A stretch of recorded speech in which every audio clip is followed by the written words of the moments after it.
Nous te bénissons ce matin glorieusement pour ta parole. Et nous nous réjouissons de cette parole ce matin.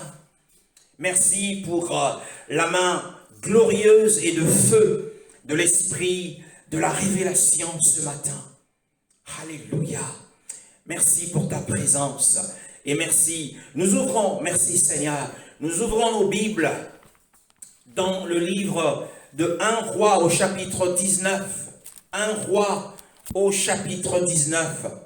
À partir du premier verset jusqu'au verset 8. 1 Roi au chapitre 19, du verset 1 à 8. 1 Roi chapitre 19, du verset 1 à 8. Faites la lecture, s'il vous plaît.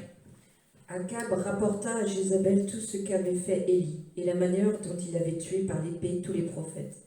Jézabel envoya alors un messager à Élie pour lui dire « Que les dieux me traitent avec toute la plus grande sévérité, si demain, à la même heure, je ne te fais pas ce que tu leur as fait. » Voyant cela, Élie se leva et partit pour sauver sa vie. Il arriva à Beersheba, une ville qui appartient à Juda, et il laissa son serviteur. Quant à lui, il marcha toute une journée dans le désert, puis il s'assit sous un genêt et demanda la mort en disant « C'est assez maintenant, Éternel, prends-moi la vie, car je ne suis pas meilleur que mes ancêtres. » Il se coucha et s'endormit sous un genêt. Et voici qu'un ange le toucha et lui dit « Lève-toi et mange. » Il y regarda, et il vit à son chevet un gâteau cuit sur des pierres chauffées, ainsi qu'une cruche d'eau. Il mangea et but, puis se recoucha. L'ange de l'Éternel vint une deuxième fois, le toucha et dit « Lève-toi et mange, car le chemin est trop long pour toi. » Il se leva, mangea et but. Puis, avec la force que lui donna cette nourriture, il marcha 40 jours et 40 nuits jusqu'à la montagne de Dieu, jusqu'à Horeb. Amen.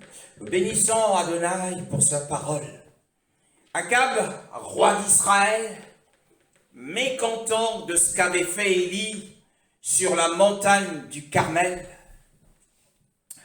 il avait massacré les prophètes de Baal et d'Akhéra qui faisaient allégeance à Jézabel. Et Élie, en confrontant ces faux prophètes,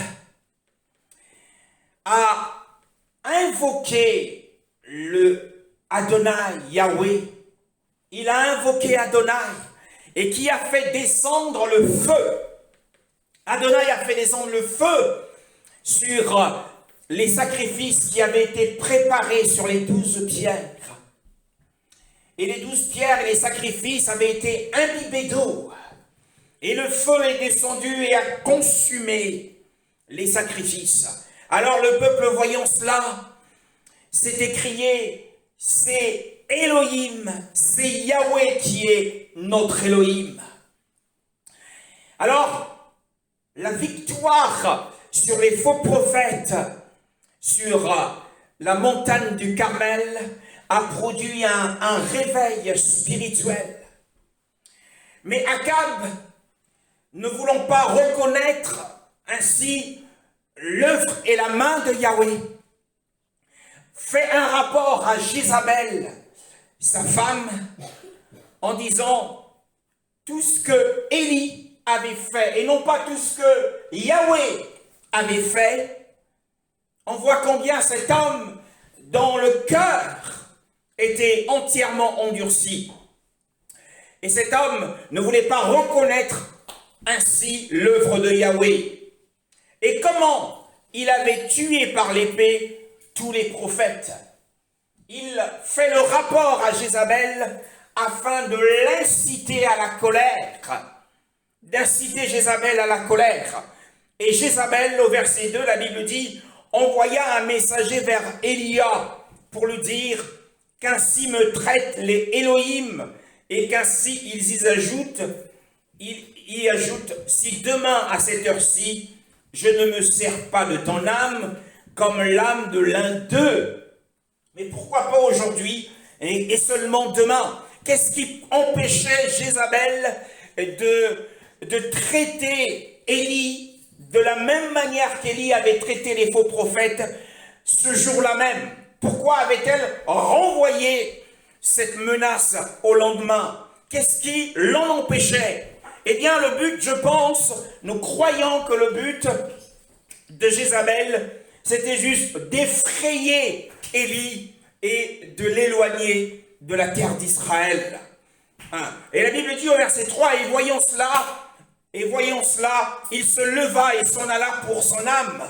Il se leva et il s'enfuit. Il arriva à Beersheba. Beersheba ne faisait pas partie du territoire d'Israël. Il faut savoir que Israël, à cette époque, avait connu un schisme, avait connu une séparation en deux territoires. Il y avait le royaume de Juda et il y avait le royaume d'Israël. Le royaume de Juda était sous la conduite ou la royauté de Josaphat et le royaume d'Israël sous la royauté du roi Akab. Et Beersheba faisait partie de Juda, appartenait au royaume de Juda. Alors qu'on aurait pu croire qu'en arrivant à Beersheba, Élie se sentirait en sécurité, mais il n'en est rien. Il n'avait pas de paix en lui. Pourtant Josaphat était un roi, c'était un homme de paix. Mais Élie n'a pas trouvé la paix à Beersheba. Et la Bible dit, il y laissa là son serviteur. Il abandonna son jeune serviteur. Ne voulant pas l'emmener dans ses péripéties. Au verset 4, pour lui, il marcha dans le désert, le chemin d'un jour, et alla s'asseoir sous un genêt. Et il demanda la mort pour son âme. Voyant Élie dans une phase de découragement, il était tellement découragé, il s'attendait à ce que le peuple, après les si grands miracles, en faisant descendre le feu du ciel, en rafraîchissant ainsi le peuple à travers l'eau qui avait été versée sur les sacrifices, il croyait que, le peuple allait l'honorer. Il croyait que Akab allait également l'honorer. Mais il n'en était rien. Il a été méprisé, rejeté. Et il ressentait un découragement terrible en lui. Il était déprimé face à une telle opposition. Après tant de miracles, tant d'efforts pour ramener le peuple à Elohim. Il était sans doute aussi découragé de l'attitude de Yahweh lui-même. Pourquoi Élie n'avait-il pas... Qu'est-ce qui s'était passé pour qu'il se retrouve dans cette condition? Élie qui était un homme courageux, audacieux, et qui a pu rencontrer Akab et lui dire il ne tombera aucune goutte de pluie ces temps-ci si ce n'est à ma parole. C'était un homme de courage qui avait affronté Akab. Mais ce jour-là, ce courage n'était plus en lui, ce courage n'était plus sur lui. Eh bien, nous comprenons que, lorsque Élie a accompli des exploits, c'est parce qu'il était fortifié dans le Seigneur. Il était fortifié dans la toute-puissance du Seigneur. Et que là, cette puissance l'avait quitté pour un temps. Alors il s'est retrouvé comme un simple homme. Et là, il était comme un simple homme. Et en tant que simple homme,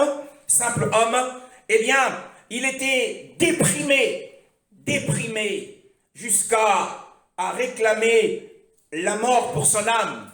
Il préférait mourir entre les mains de Yahweh plutôt que de mourir entre les mains de Jézabel. C'en est assez, dit-il, Yahweh, prends mon âme, car je ne suis pas meilleur que mes pères. Il était meilleur que ses ancêtres, dans la mesure où il était plongé dans la puissance d'Élohim. Mais maintenant qu'il n'était plus plongé dans la puissance d'Élohim, il reconnaît qu'il n'était pas meilleur que ses pères. Il se coucha là et s'endormit sous un genêt. Et voici un ange le toucha et lui dit, « Lève-toi et mange !» Et il regarda, et voici à son chevet un gâteau cuit sur les pierres chaudes et une cruche d'eau. Il mangea et but, puis il retourna se coucher. il était toujours démoralisé. Le verset 7, l'ange de Yahweh vint une seconde fois et le toucha et lui dit, lève-toi et mange, car le chemin est trop long pour toi. Le chemin est trop long pour toi. Il était dans un désert. Ce monde, pour le croyant, est aussi un désert. Et l'ange de Yahweh, qui n'est autre que Yahushua, l'ange de Yahweh, dans l'Ancienne Alliance, l'ange de Yahweh, c'est Yahushua dans la Nouvelle Alliance. L'ange de Yahweh lui dit, lève-toi et mange, car le chemin est trop long pour toi. C'est-à-dire que s'il ne mange pas et s'il ne boit pas, le chemin sera trop long pour lui. Voilà ce que cela signifie. Parce que Élie a réellement parcouru ce chemin. Il a réellement parcouru ce chemin 40 jours et 40 nuits jusqu'à la montagne d'Élohim. Nous également, nous sommes sur ce chemin. Le chemin du désert jusqu'à la montagne d'Élohim. La montagne d'Élohim qui représente le royaume millénaire. Et nous sommes en route. 40 jours et 40 nuits, un jour pour une année, représentant les 40 années dans le désert des enfants d'Israël. Alors, ce qui lui a donné la force de parcourir tout ce chemin, c'est la nourriture que lui avait donnée et la boisson qu'il avait bue.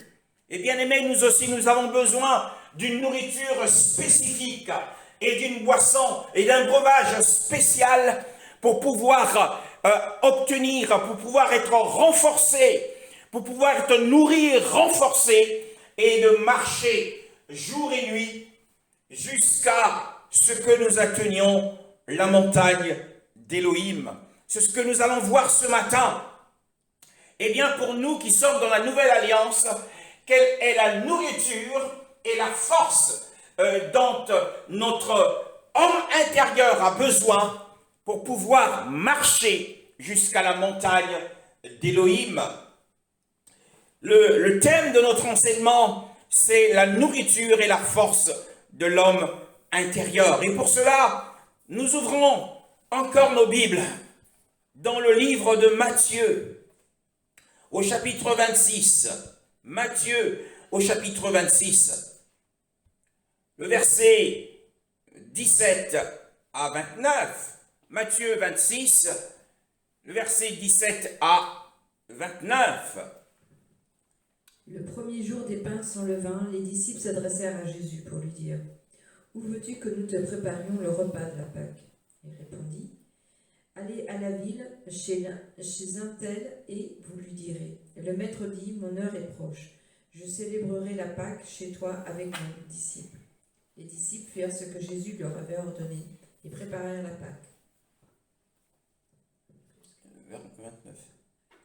Le soir venu, il se mit à table avec les 12.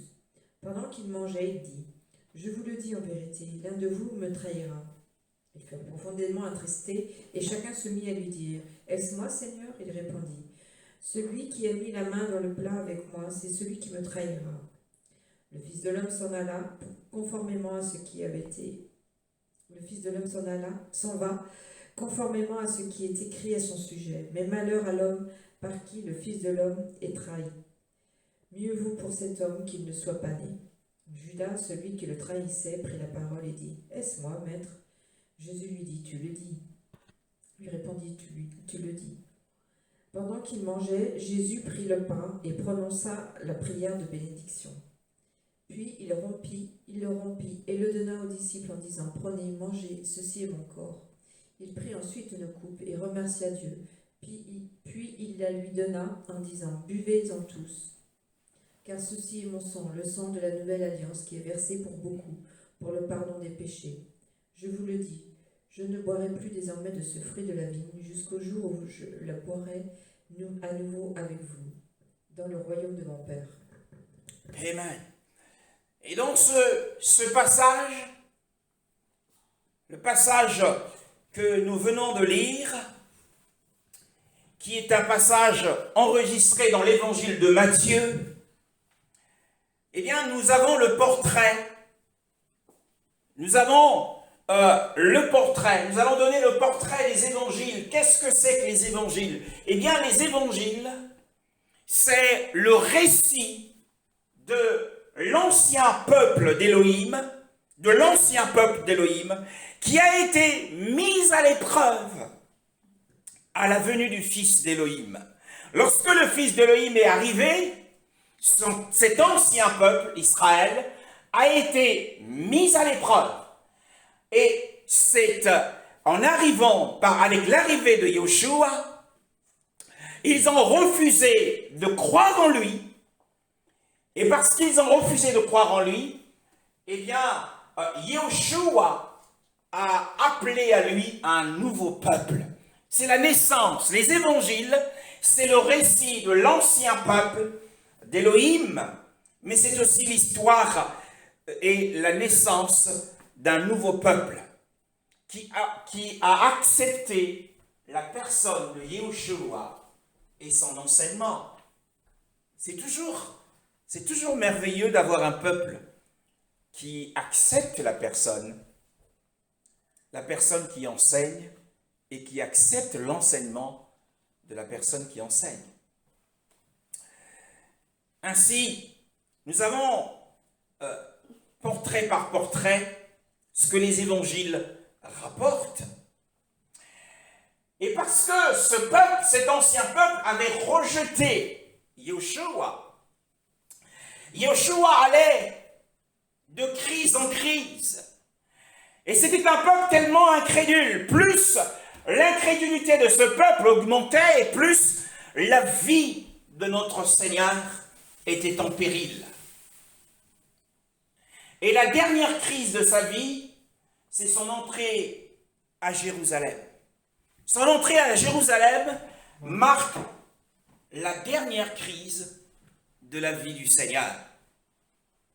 Et il se retrouve à Jérusalem. Et dans le récit qui nous est ici rapporté, la Bible dit que, or le premier jour des pains sans levain, les disciples s'approchèrent de Yoshua pour lui dire « Où veux-tu que nous te préparions le repas de la Pâque ?» Nous sommes arrivés au mois d'avril et bientôt arriveront les vacances de Pâques. Et Pâques pour nous, qu'est-ce que cela signifie? Pour nous qui sommes enfants d'Élohim, où veux-tu que nous te préparions le repas de la Pâque? Nous voyons que Yoshua reconnaît la Pâque de l'Ancienne Alliance. Il a célébré la Pâque de l'Ancienne Alliance. Il l'a reconnue comme étant une partie du plan d'Élohim. La Pâque, pour Yoshua, venait de son Père, venait d'Élohim lui-même. Et il dit, allez à la ville, chez un tel, et dites-lui, le docteur dit, mon temps est proche, je ferai la Pâque chez toi avec mes disciples. Et les disciples firent comme Yoshua leur avait ordonné, et préparèrent la Pâque. Et la Bible dit, les disciples, et quand le soir fut venu, il se mit à table avec les 12. Il se mit à table pour festoyer, pour chanter des cantiques et pour commémorer cet événement glorieux qui eut lieu en Égypte, qui est rapporté dans Exode chapitre 12. Et comme il mangeait,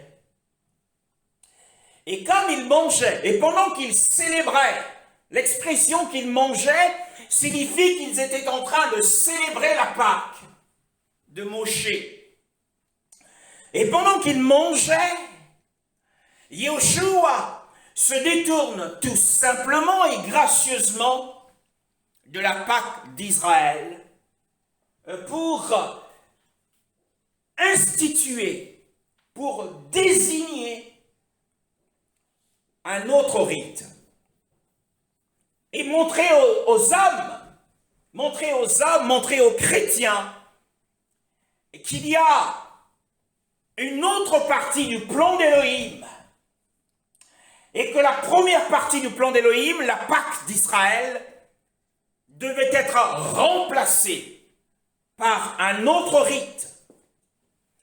Yoshua a célébré le rite de la Pâque, mais pendant qu'il mangeait à table, pendant qu'il festoyait, il a désigné un autre rite. Et la Bible dit, il dit, Amen, je vous le dis, l'un de vous me livrera. Mais plus loin, après cette révélation sur Judas, le verset 26, mais pendant qu'il mangeait, Yehoshua prit du pain. Yehoshua prend du pain. Et Yehoshua prend ici, il le prend en tant que qui?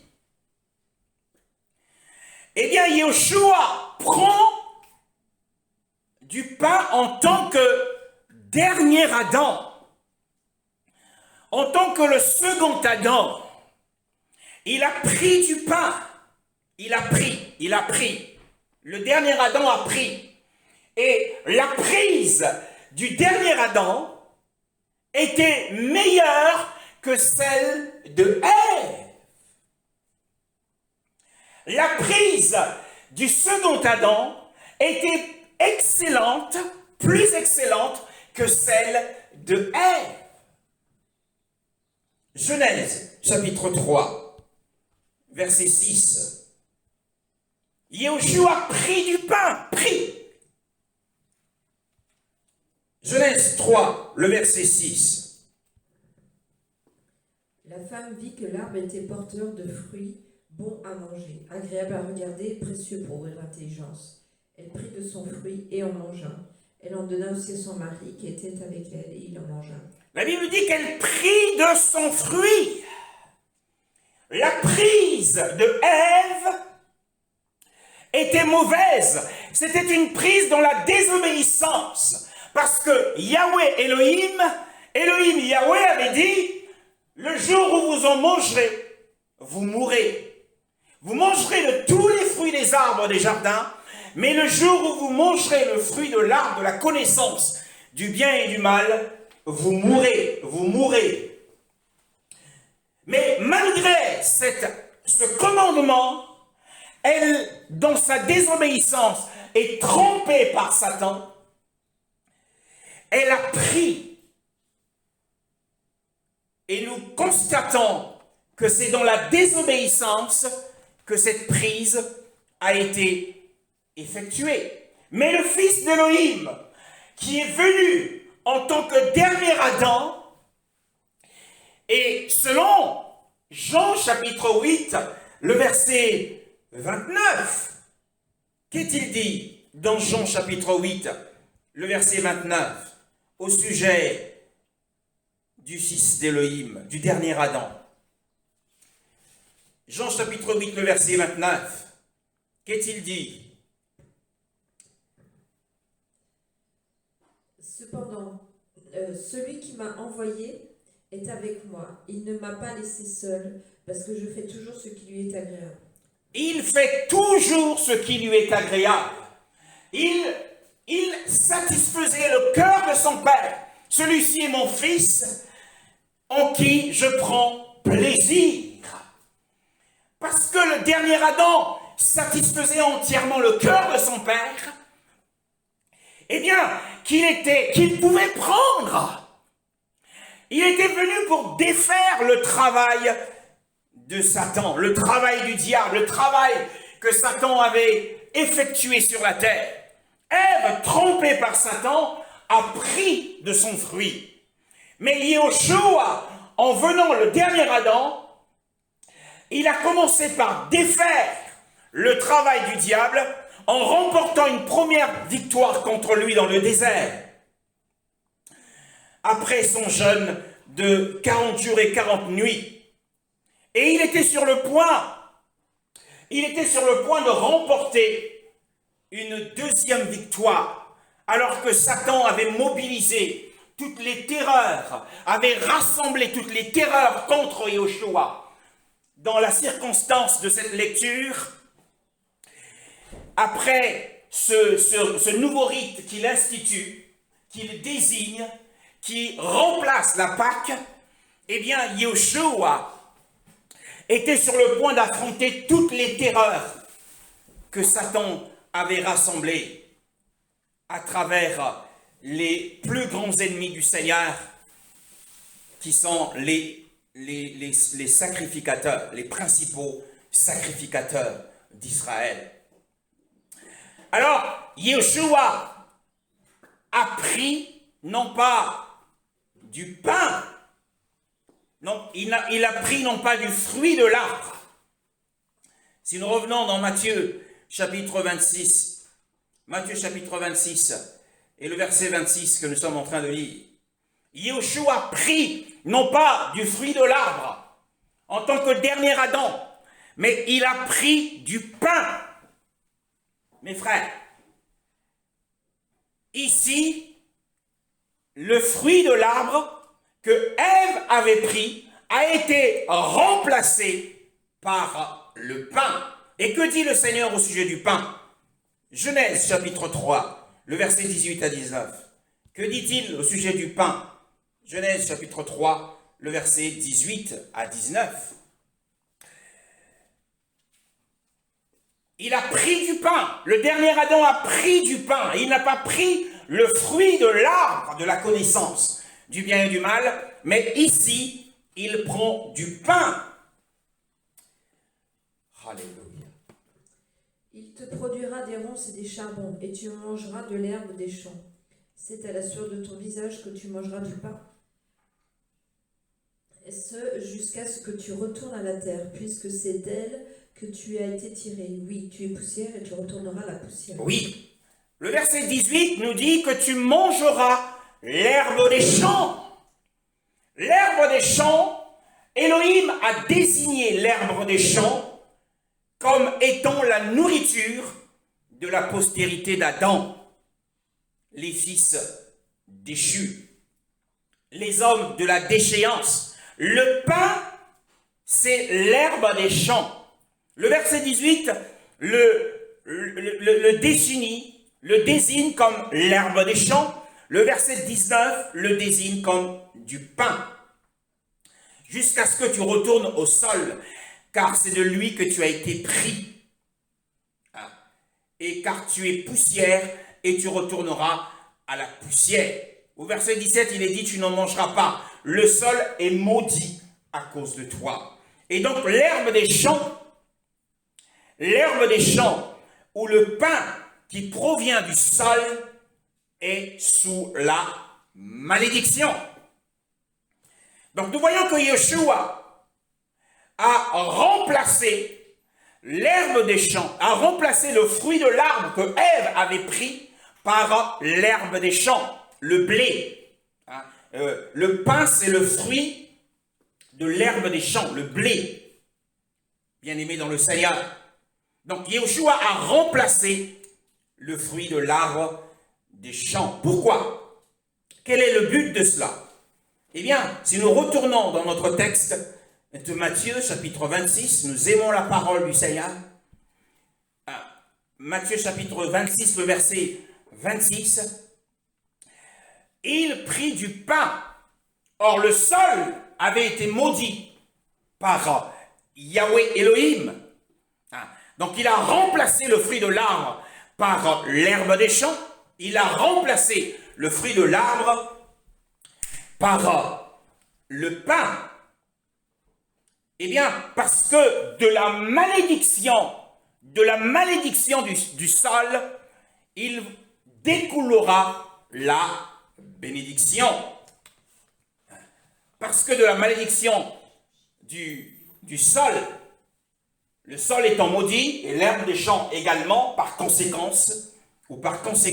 est maudite.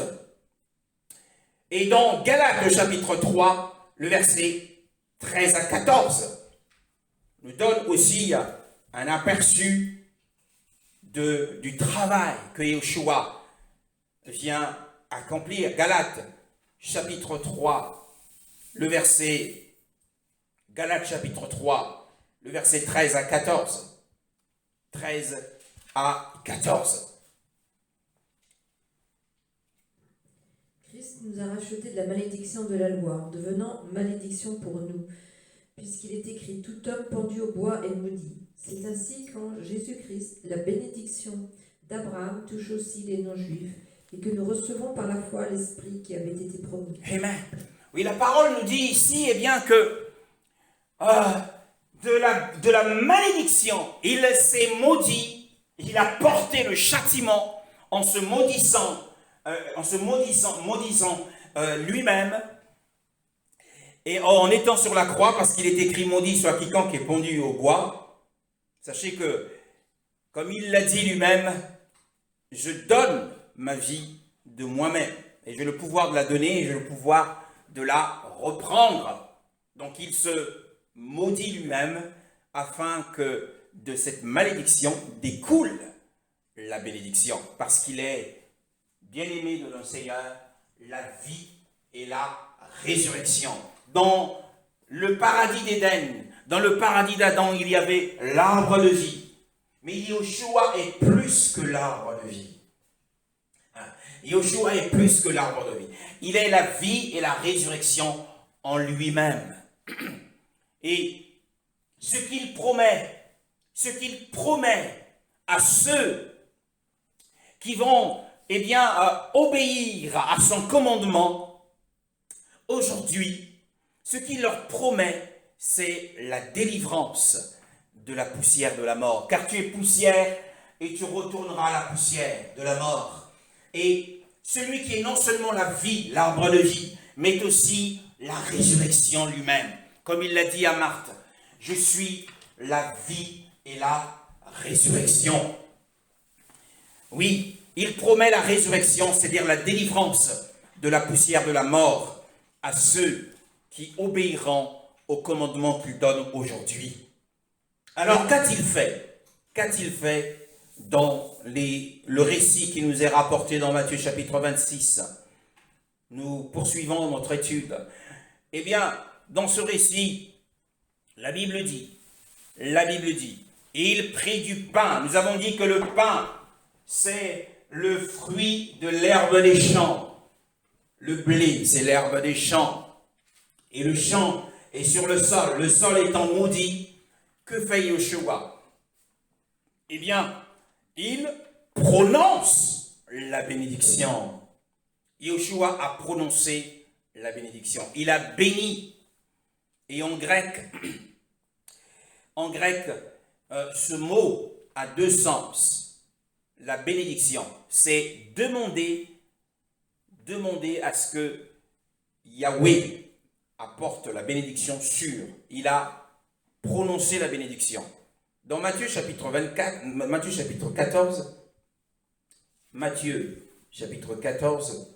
le verset 19, la Bible dit, Matthieu chapitre 14, le verset 19, qu'est-il écrit?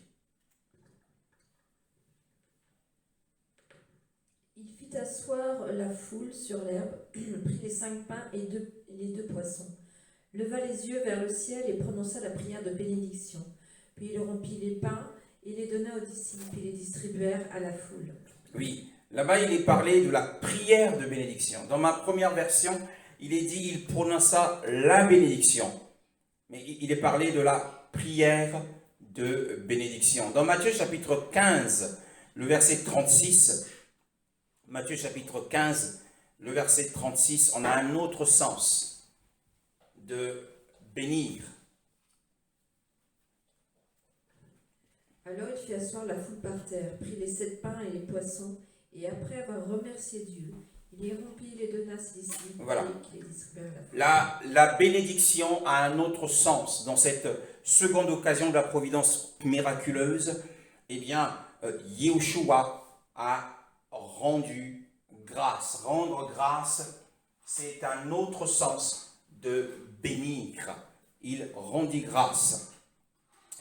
Et en réalité, si nous retournons dans Matthieu chapitre 26, le verset 27 26 même. Prononcer la bénédiction signifie consacrer, signifie mettre à part. Donc Yeshua a consacré ce pain. Il a mis à part ce pain. La bénédiction est ainsi venue sur ce qui faisait partie de la malédiction de l'Éden. Il a changé la malédiction de l'Éden en bénédiction. Lorsque nous mangeons tous les jours, prenons l'habitude de rendre grâce ou de bénir le repas, car le sol, jusqu'ici, est encore sous la malédiction. Et ce qui fait partie de la malédiction de l'Éden doit être consacré, doit être mis à part. La bénédiction doit venir sur ce qui fait partie de la malédiction de l'Éden. Tout ce que tu manges doit être consacré. Doit être consacré. Béni soit le Seigneur. Et la Bible dit, nous voyons que Yeshua a consacré, a mis à part. Ni Ève, ni Adam n'ont remercié le Seigneur après avoir pris le fruit. Ils n'ont pas dit merci à Dieu qui leur avait placé dans ce jardin, qui avait tout préparé à l'avance pour eux. Ils n'ont pas remercié le Seigneur à chaque fois qu'ils mangeaient un fruit dans ce jardin. Ils n'ont pas rendu grâce. Mais ici, le dernier Adam rend grâce. Le dernier Adam appelle la bénédiction sur ce qui faisait partie de la malédiction de l'Éden. Tous les aliments que nous mangeons font partie de la malédiction de l'Éden. Alors, nous devons les consacrer. Nous devons les consacrer. La Bible dit ensuite, qu'est-il écrit? Eh bien, il est écrit qu'il le remplit.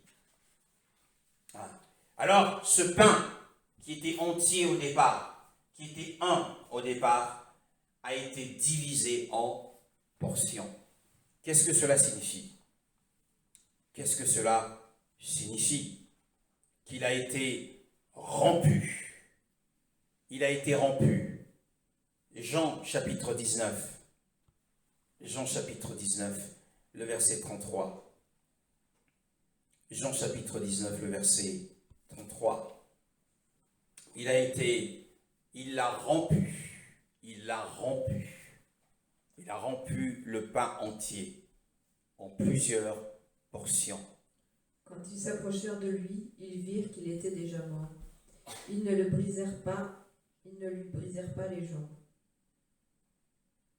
34 à 36. Mais un des soldats lui transperça le côté avec une lance, et aussitôt il en sortit du sang et de l'eau. Celui qui a vu ces choses en rend témoignage, et son témoignage est vrai. Il sait qu'il dit la vérité, afin que vous croyiez aussi. En effet, cela est arrivé afin que ce passage de l'Écriture soit accompli.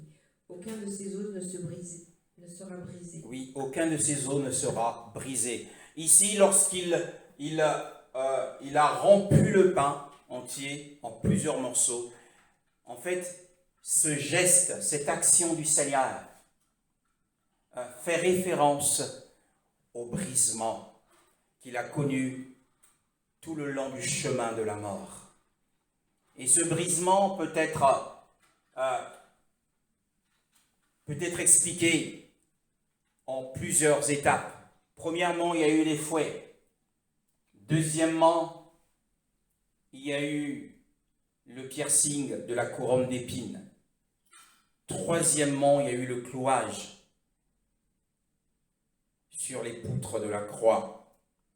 Et quatrièmement, il y a eu la lance sur le côté, comme nous venons de le lire. La Bible dit que un des soldats lui perça le côté avec une lance.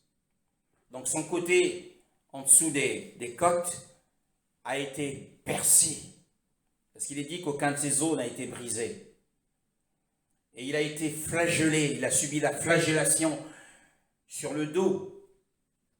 Il y a eu des déchirures. Parce que la flagellation, c'était des fouets en cuir, et incrusté des métaux. Et ces métaux ont déchiré sa peau, ont déchiré sa chair.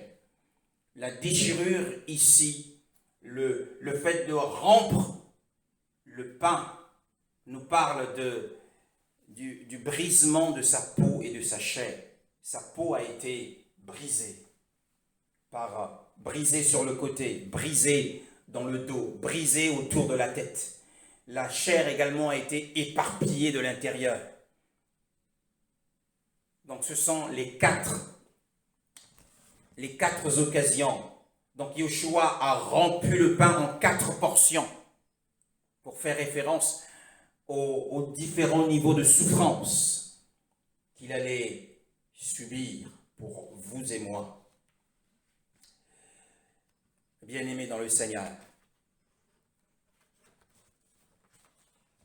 Et la Bible dit ensuite, nous retournons à notre texte à l'étude. Nous retournons au texte à l'étude dans Matthieu chapitre 26, toujours le verset 26.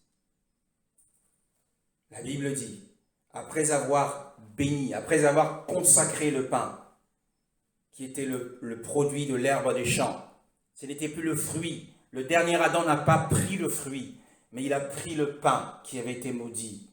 Mais il a attiré, il a appelé la bénédiction sur ce qui faisait partie de la malédiction de l'Éden.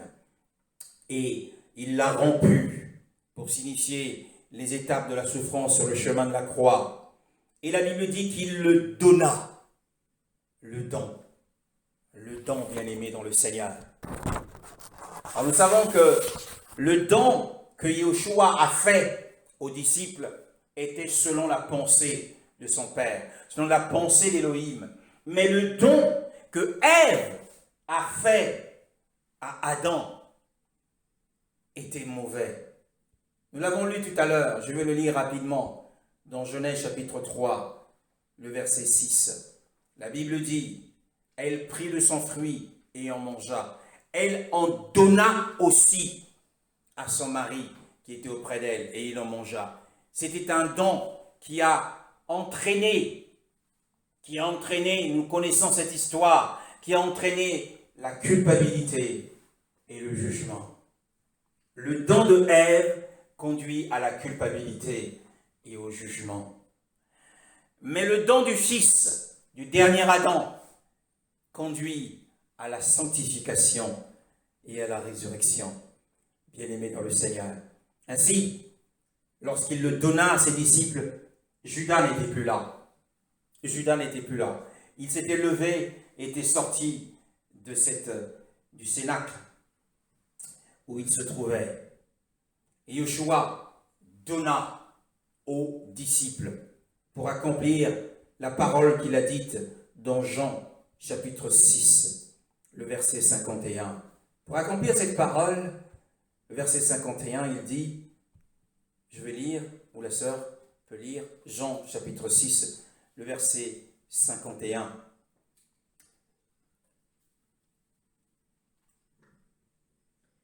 Je suis le pain vivant descendu du ciel. Si quelqu'un mange de ce pain, il vivra éternellement. Et le pain que je donnerai, c'est mon corps, que je donnerai pour la vie du monde. Le pain que je donnerai, dit-il, c'est mon corps que je donnerai pour la vie.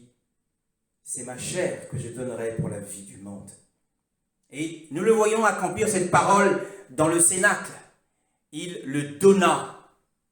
À qui donna-t-il? Aux disciples.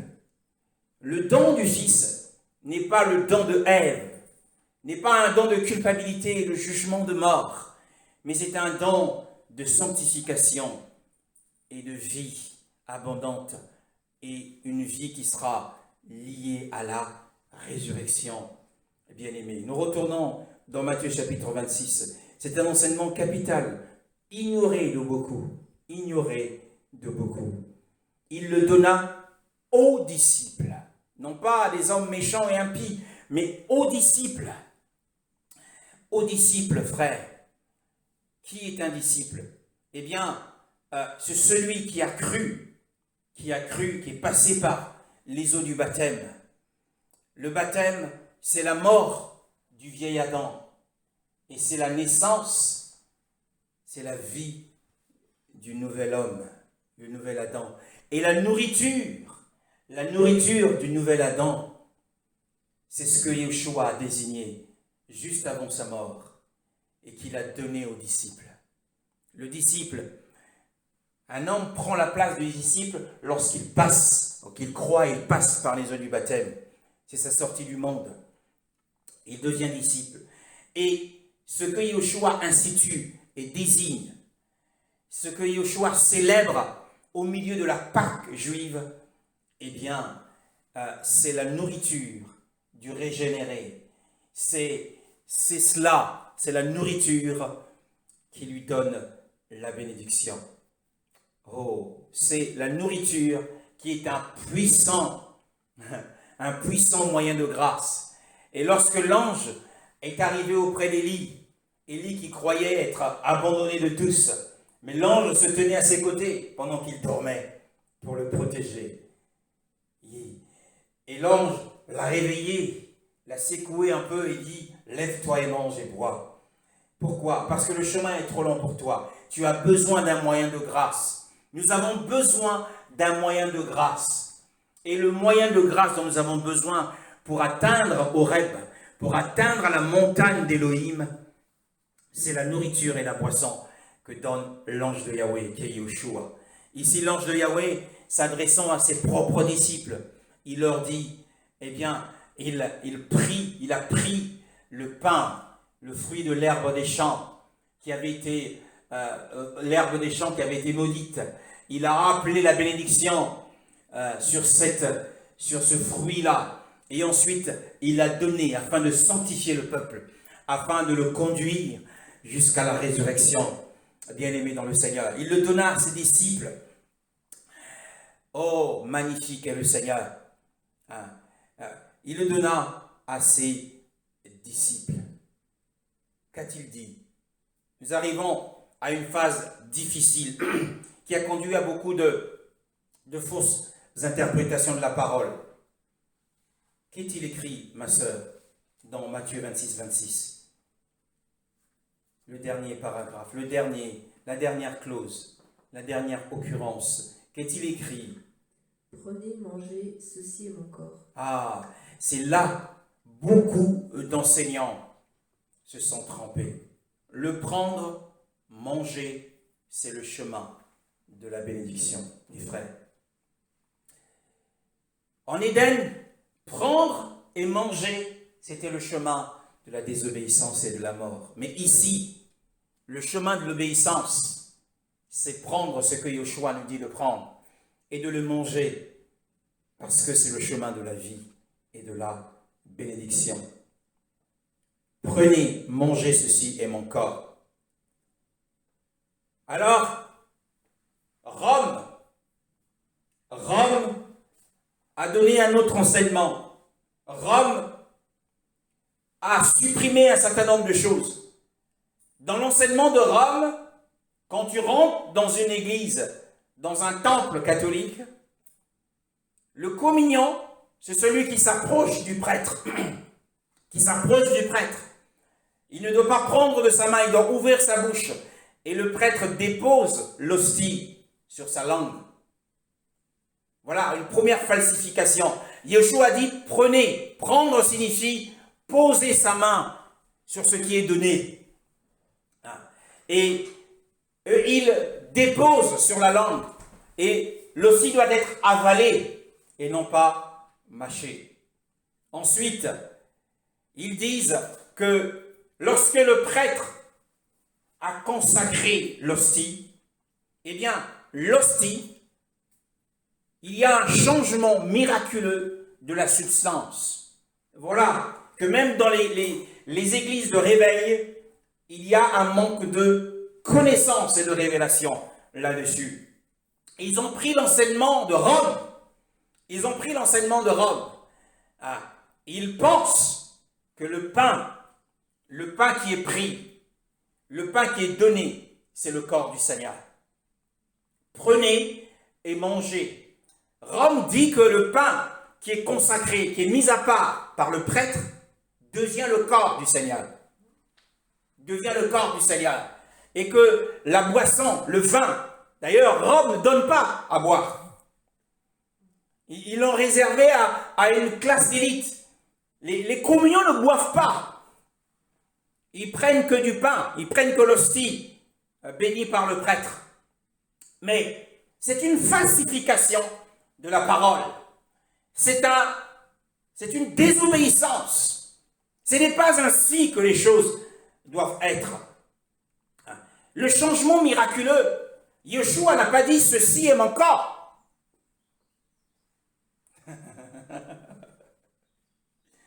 Mais vous me direz « mais il l'a dit ». Mais il l'a dit. Mais il y a l'enseignement de Rome a coupé le texte de son contexte. Il y a un manque de connexion. Il faut respecter, pour résoudre la difficulté de ce passage.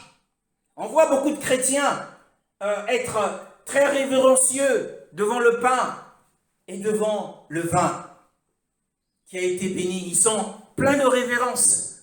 Ils sont pleins de respect devant le pain et le vin. Mais pourtant, puisque Rome dit le pain que le prêtre bénit, c'est déjà le corps. Et le vin que le prêtre bénit, c'est déjà le sang de Yeshua.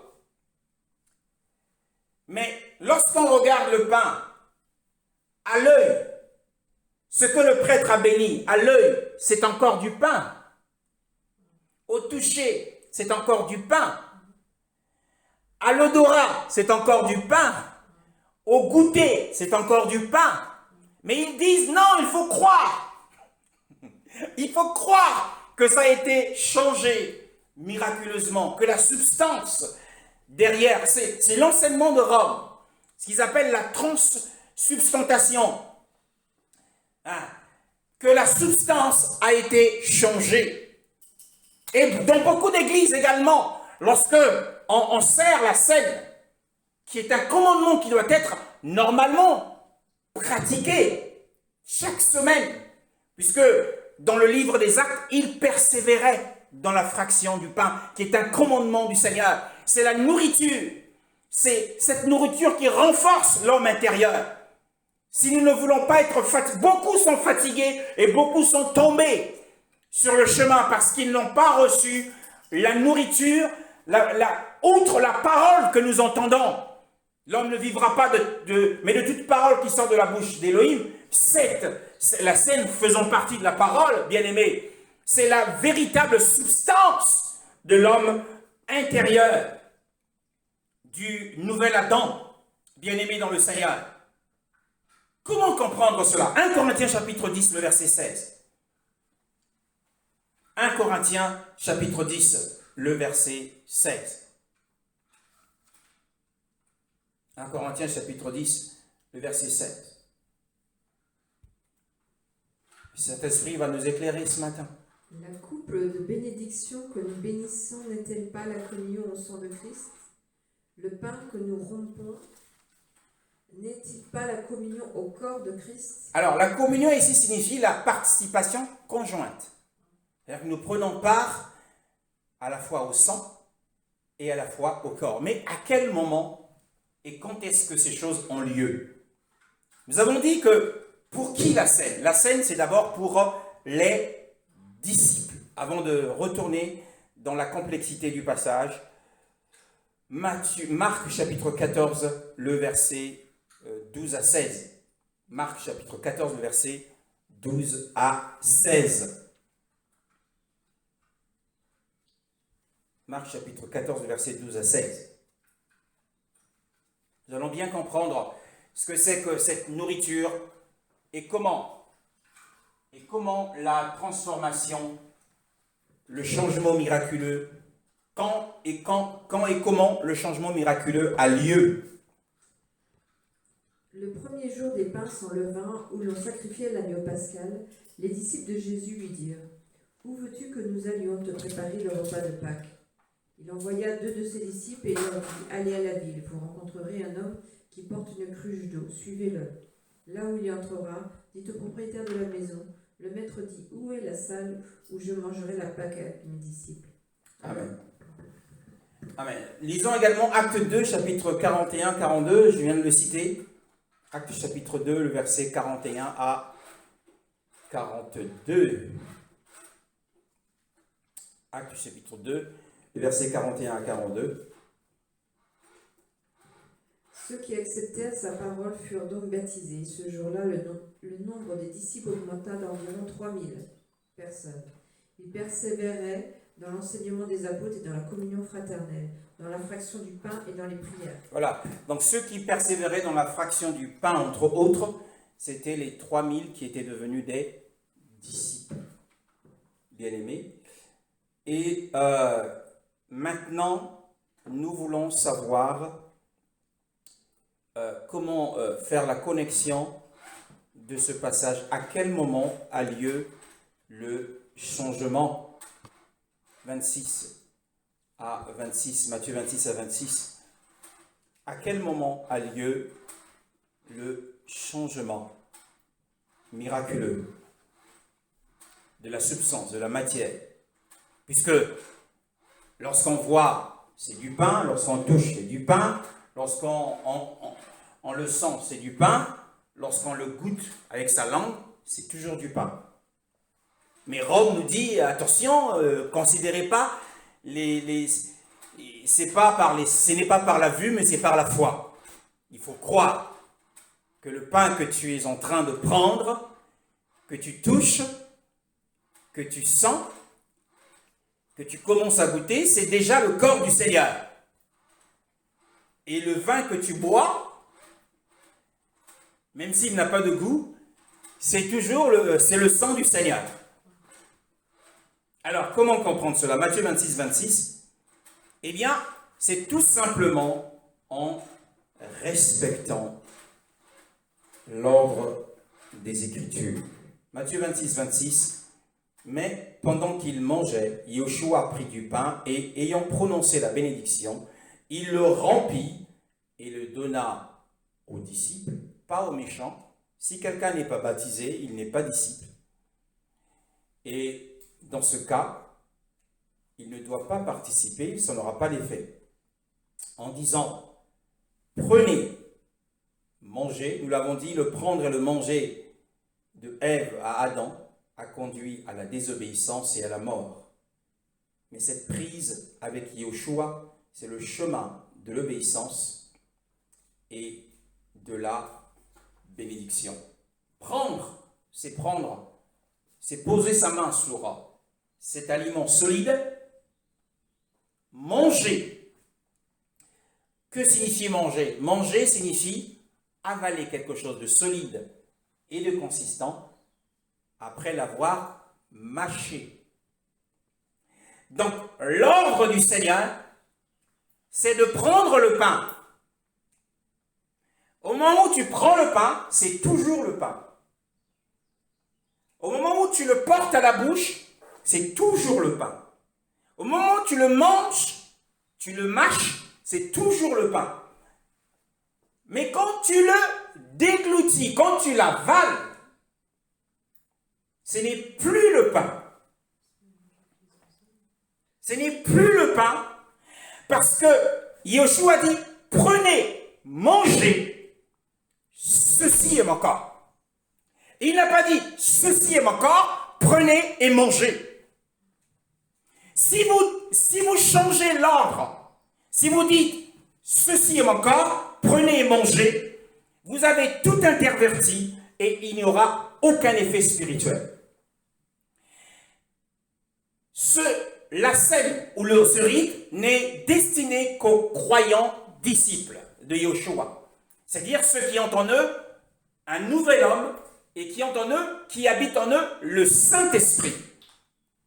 Alors, lorsque nous obéissons à l'ordre selon qu'il est écrit, que nous prenons le pain et nous le mangeons, lorsqu'il passe notre gorge, le Saint-Esprit intérieur, qui est l'esprit de sanctification en nous, lui seul a le pouvoir de le transformer en chair du Seigneur et en sang du Seigneur. C'est à l'intérieur de nous que le Saint-Esprit le fait, mais ce n'est pas au moment où nous le prenons. La bénédiction qui vient sur ce pain, le consacre, c'est une chose, mais le changement de substance vient de l'intérieur, par la puissance du Saint-Esprit. Ainsi, nous prenons part à la chair, alors que la chair de Yeshua entre dans notre propre chair, et le sang de Yeshua passe dans nos veines.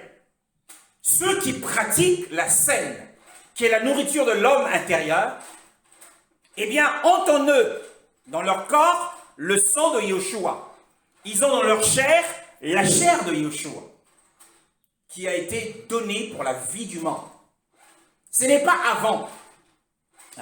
Et on le voit mieux, l'ordre est beaucoup plus remarquable dans le livre de Marc, au chapitre 14, le verset 23 à 24.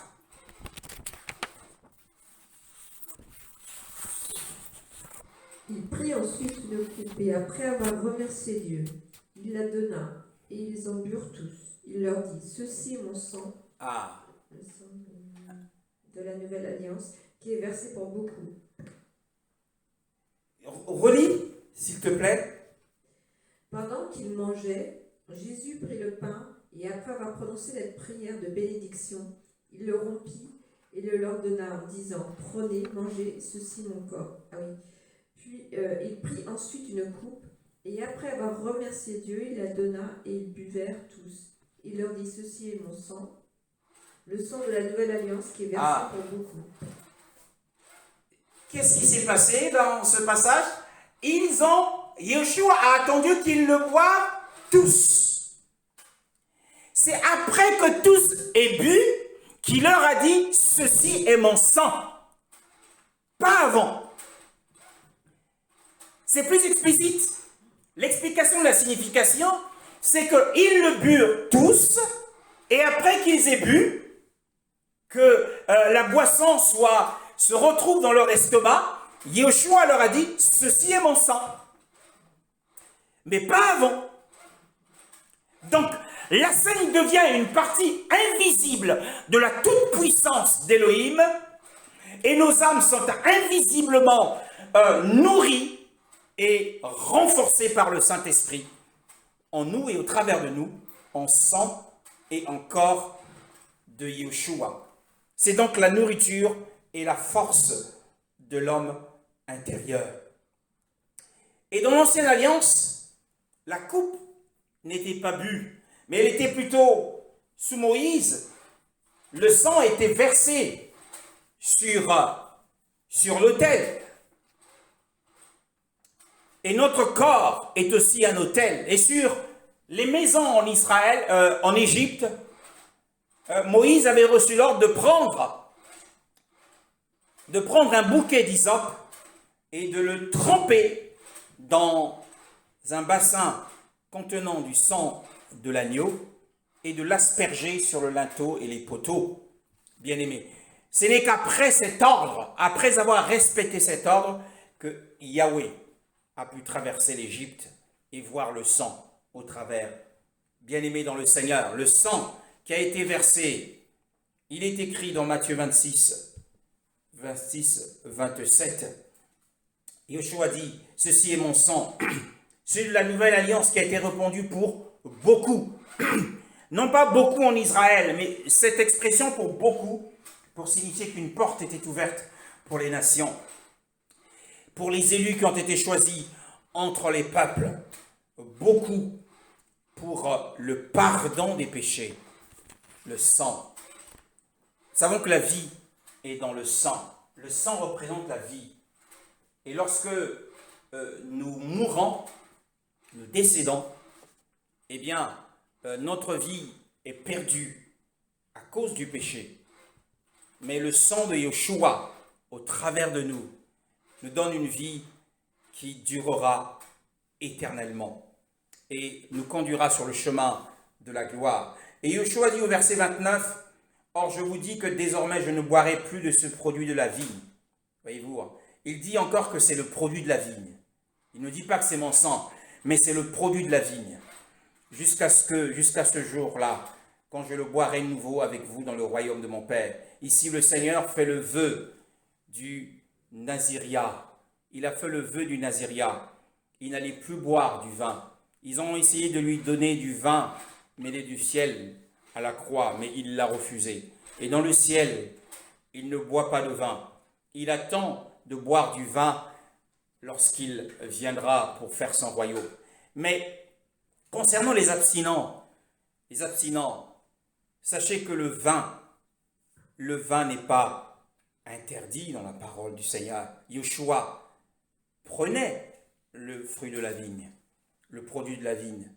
Il a fait ce vœu et aujourd'hui, dans le livre des Actes des Apôtres, il est appelé Yeshua le Nazérien. Non pas de Nazareth, selon la mauvaise traduction, mais le Nazérien, celui qui a fait le vœu du Naziria.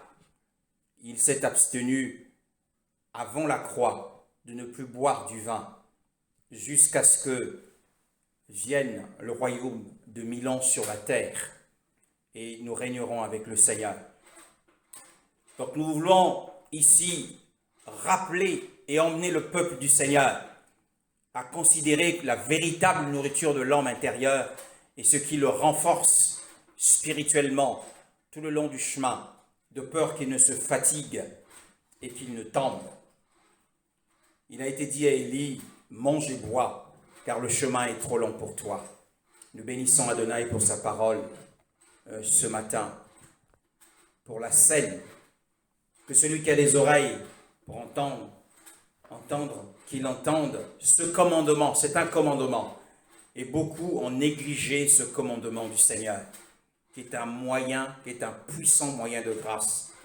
Et pour que réellement, nous devenions les membres de son corps. Toucher à un croyant qui prend part au corps, qui prend part à la chair du Seigneur et qui prend part au sang du Seigneur à travers la coupe de bénédiction et à travers le pain que l'on brise, c'est toucher au Seigneur lui-même. C'est là que l'on voit les véritables membres du corps de Yeshua, parce qu'ils ont une partie de Yeshua en lui, dans leur propre chair. Sa chair a été déchirée afin que notre chair ne soit plus déchirée. Bien-aimé, si quelqu'un déchire la chair d'un croyant qui a une participation conjointe à la chair et au sang de Yeshua, eh bien, il est en train de déchirer la chair de Yeshua lui-même. Ainsi, toute plaie qui est incurable doit être refermée, car la chair de Yeshua a été brisée, déchirée, afin que notre chair ne soit plus déchirée au nom de Yeshua.